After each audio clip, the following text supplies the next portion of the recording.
কারণ তোমার সাথে সেখানে যে অপমান আমি হয়েছি সেই অপমানের প্রতিশোধ আমি নেবই নেব।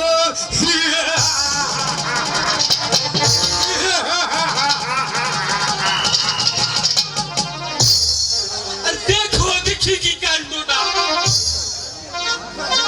প্রতিশোধ মানে এই চরম প্রতিশোধ দিবে।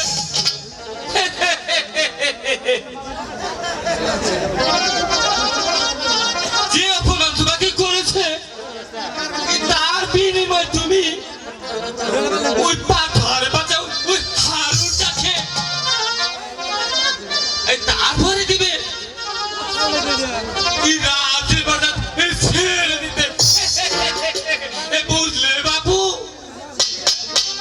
আমি হচ্ছে গিয়ে কি কথা আমার হুমকিতে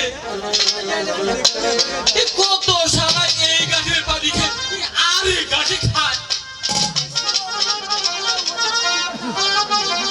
আর ওই ছোট লোকে হারুনের বেটা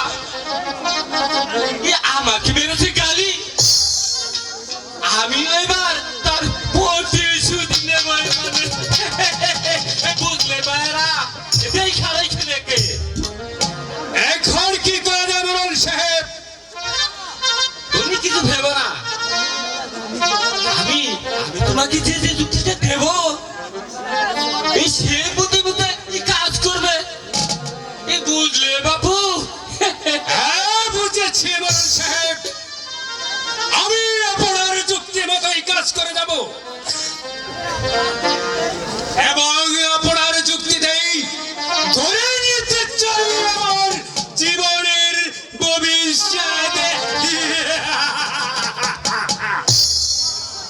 নিশ্চয় নিশ্চয়, তবে আমার বুদ্ধির মধ্যে কাজ করলে আরে সব কিছু করে নিতে পারবে, কিন্তু দেওয়ালোর কিন্তু কান আছে।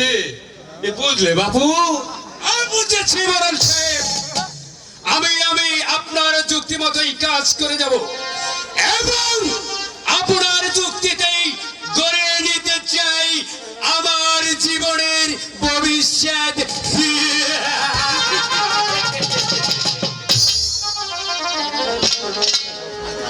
আর থামো বাবু, আরে হত্যা করবে কেন?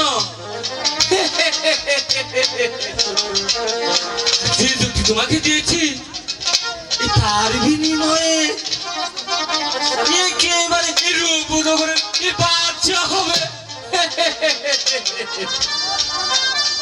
এবার তাহলে চলেন মোড়ল সাহেব, আমরা প্রস্তুত হয়ে গিয়ে